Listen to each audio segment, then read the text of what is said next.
सभी देशवासियों को मेरा जय हिंद। 14 फरवरी को जो पुलवामा में हमला हुआ, भारतीय सीआरपीएफ के 44 जवान शहीद हुए। सर्वप्रथम मैं उन 44 जवानों को नमन करता हूं और मेरी तरफ से और मेरे देशवासियों के तरफ से भावपूर्ण श्रद्धांजलि। और उसी के प्रति उत्तर में भारतीय वायुसेना ने 26 फरवरी को पाकिस्तान के घर में घुसकर 350 से 400 आतंकवादी मार गिराए। उनका ट्रेनिंग कैंप, ट्रेनिंग सेंटर ये भारतीय वायुसेना ने उड़ा दिए। मैं सर्वप्रथम वायुसेना को बधाई देना चाहता हूं और अभिनंदन करना चाहता हूं। और एक बात पाकिस्तान को खुली रूप से मैं कहना चाहता हूं, आप ईंट का जवाब हम भारतीय फौज बारूद से देंगी। अभी ईंट का जवाब पत्थर से नहीं, अभी ईंट का जवाब तुम्हें बारूद से मिलेगा। अब ये नया हिंदुस्तान है, ये घर पर घुस के मारता है। तो ऐसे ही पाकिस्तान की हालत बहुत बेकार है। अंतर्राष्ट्रीय दबाव से पाकिस्तान पूरा तरह बोखला हो चुका है, पूरी तरह पागल हो चुका है पाकिस्तान, और पूरी तरह बोखला चुका है। पाकिस्तान के वजीर आजम कल शांति और अमन की बात कर रहे थे। मैं पाकिस्तान के वजीर आजम से एक दरखास्त करता हूं, हिंदुस्तान का इतिहास आप पढ़िए। हिंदुस्तान के इतिहास में आपको शांति अमन ही मिलेगा। पूरे विश्व में एकमात्र कंट्री है हिंदुस्तान, यहां शांति और अमन है। आपको अगर शांति और अमन चाहिए तो हाफिज सईद, मजहर हुसैन, लखवी जैसे गैंगस्टर आपने पाल रखे, आतंकवादी पाल रखे, मास्टरमाइंड पाल रखे, वो हमारे हवाले कर दो, हम शांति और अमन तैयार करेंगे।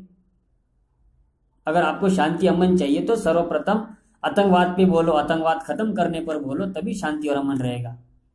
आज अंतर्राष्ट्रीय के दबाव की वजह से पाकिस्तान पूरी तरह गिर चुका है।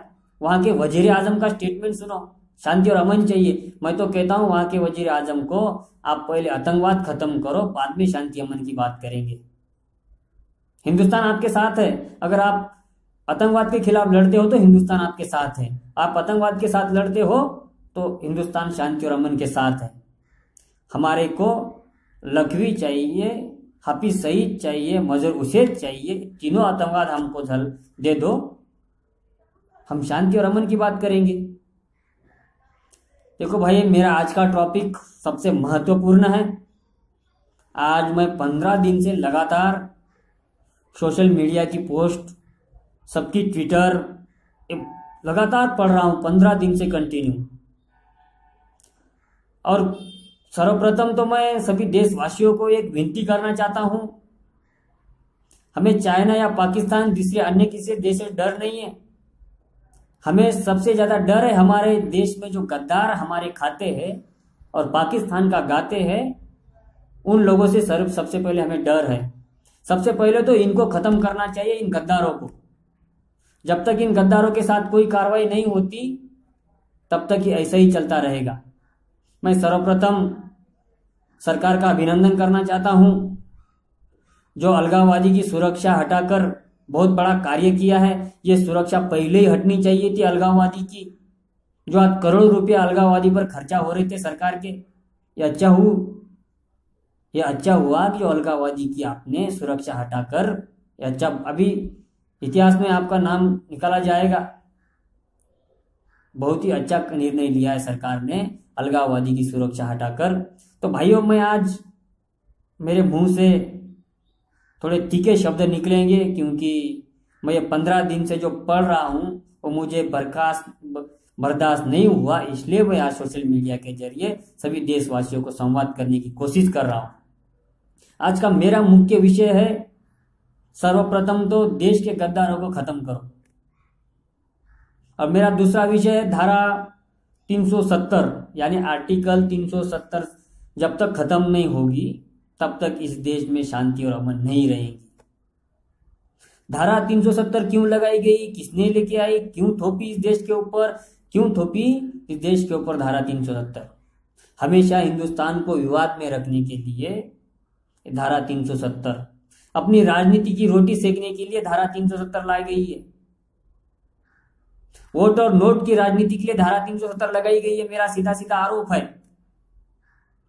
भाइयों, मैं धारा 370 के बारे में थोड़ा बताना चाहता हूं, सभी देशवासियों को समझना चाहिए, क्योंकि इसके बाद धारा 370 हटाने के लिए बहुत बड़ा आंदोलन इस देश में छेड़ने वाला है। और आंदोलन की शुरुआत हम तुम नहीं, हम सब युवा एक साथ करेंगे, तभी धारा 370 खत्म होगी।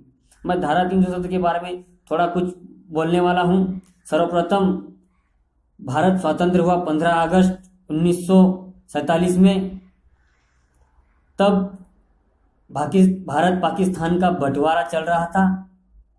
तो इस देश में, हिंदुस्तान में रियासतें थी। हर एक रियासत से पूछा जा रहा था कि आपको क्या करना है। तो वैसी एक रियासत थी जम्मू और कश्मीर की।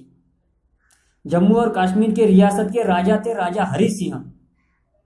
तो राजा हरि सिंह से पूछा गया, तो बोले हम ना पाकिस्तान में जाएंगे ना हिंदुस्तान में जाएंगे, हम स्वतंत्र रहेंगे। ये राजा हरि सिंह का बयान था। तो उसके बाद पाकिस्तान और कबीलाई ने जम्मू और कश्मीर पर हमला बोल दिया। उस वक्त राजा हरि सिंह भारतीय सैनिकों से मदद मांगी, भारतीय न्याय व्यवस्था से मदद मांगी कि हमें मदद करो। उस वक्त हिंदुस्तान की फौज ने जम्मू कश्मीर को बचाया कबीलाई और पाकिस्तानियों से। पहला युद्ध तो वहां से 47 से चालू हो गया था। पाकिस्तान और भारत का पहला युद्ध वहां शुरू हुआ, जब कश्मीर बचाए, कश्मीर बचाए उस टाइम। तो दूसरी बात, उस टाइम एक नया फंडा यूज किया गया। उस वक्त फारूक अब्दुल्ला को एक नई चाल खेलनी पड़ी अपने दोस्त पंडित जवाहरलाल नेहरू के साथ।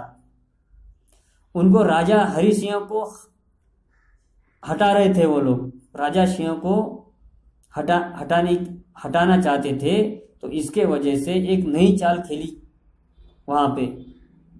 सर्वप्रथम नेहरू के चेले गोपाल स्वामी आगेकर ने धारा 306 का ड्रॉप ए बनाया। उसने फारूक अब्दुल्ला ने और गोपाल स्वामी अयंगर ने धारा 306 ए का ड्रॉप पहले बनाया, यानी कि वो बाद में बन गई धारा 370। अभी देखो, उस वक्त सरदार वल्लभ भाई पटेल को भी मालूम नहीं था, और संविधान के निर्माता डॉक्टर बाबा साहब अम्बेडकर धारा 370 के विरोध में थे, और खुद सरदार वल्लभ भाई पटेल धारा 370 के विरोध में थे। और वहीं से सरदार वल्लभ भाई पटेल की और पंडित जवाहरलाल की दोस्ती खत्म हुई। और अभी देखो धारा 370 के परिणाम आगे। धारा 370 की वजह से जम्मू और कश्मीर को एक विशेष राज्य दर्जा प्राप्त मिलती है। बल्कि वो धारा 370 की वजह से वहां की नागरिकताओं को दो नागरिकता होती है। वहां के नागरिकों को दो नागरिकता होती है, एक जम्मू कश्मीर की, एक भारत की। और दूसरी बात, वहां की जो लड़की है, अगर वो हिंदुस्तान की किसी भी लड़की से शादी करती है तो वहां के लड़की की नागरिकता समाप्त हो जाती है। अगर वही लड़की पाकिस्तान के लड़की से शादी करती है तो उसको दो नागरिकता मिलती है। पाकिस्तान, सीधा ये पॉइंट बहुत महत्वपूर्ण भाइयों, अगर कश्मीरी लड़की पाकिस्तान लड़की से शादी करती है तो लड़के को दो नागरिकता मिलती है, जम्मू कश्मीर की नागरिकता मिल जाती है। यानी आतंकवादी पालने का तरीका धारा 370, घुसपैठी वहां से होती है शुरुआत, शादी के कारण से घुसपैठी वहां से शुरुआत होती है। आसानी से नागरिकता मिल जाती है जम्मू और कश्मीर की, और जम्मू कश्मीर के नागरिकता मिलने के बाद वो आराम से वहां पे दहशतवाद फैला सकता है। शादी के बहाने आराम से दहशतवाद फैला सकता है। तीसरी बात, वहां पे सांसदीय कौन सी भी कानून व्यवस्था नहीं लगती अपने देश की, हिंदुस्तान की कौन सी भी कानून अवस्था वहां पे नहीं लगती। और चौथी बात, वहां का कोई भी इंसान, कोई भी नागरिक कहाँ पे भी रह सकता है, हिंदुस्तान के कौन से भी राज्य में रह सकता है, जमीन खरीद सकता है, घर बना सकता है, बिजनेस कर सकता है, सब कुछ कर सकता है। लेकिन हिंदुस्तान का कोई नागरिक वहां पे इन्वेस्टमेंट नहीं कर सकता, वहां की नागरिकता नहीं मिल सकती, वहां जमीन नहीं खरीद सकते। ये भी रही बात। और अभी दूसरी बात, अभी हिंदुस्तान के सभी विधानसभा और राज्यसभा सभी के कार्यकाल 5 साल है, और जम्मू कश्मीर का विधानसभा का कार्यकाल 6 साल है, यानी अलग है। और जम्मू कश्मीर का झंडा भी अलग है। और तीसरी चौथी बात, और वहां पे तिरंगे झंडे का अपमान किया तो कुछ फर्क नहीं पड़ता। और रही बात, वहां पे भारतीय आरटीआई ऐसी अनेक न्याय अवस्था नहीं लागू होती, वैसे यहाँ अनेक न्याय अवस्था नहीं लागू होती जम्मू और कश्मीर पर। तो इसको कौन छुड़ाएगा जब तक धारा 370 खत्म नहीं होगी। और धारा 370 इसकी जड़ है। आज देश में आतंकवाद और अलग अलग जगह हमला होते तो इसको जिम्मेदार मैं धारा 370 समझता हूँ। और जो मानवतावादी लोग हैं आज सैनिकों को पत्थर मारते, और कुछ मानववादी लोग भोंकते रहते, तो उन भोंकने वाले को मैं एक चेतावनी देना चाहता हूं। अरे जब तुम पत्थर खाओगे तो तुम्हें पता चलेगा क्या रहता है पत्थर की मार। सेना बहुत संवेदनशील रहती है, उसमें सेना को अधिकार नहीं है, उसमें कोई सेना को कोई अधिकार नहीं है। और रही बात तीसरी और चौथी, सिर्फ जम्मू कश्मीर में हम विदेशी मामले, दूरसंचार और रक्षा, ये 3 ही मामले कर सकते हैं।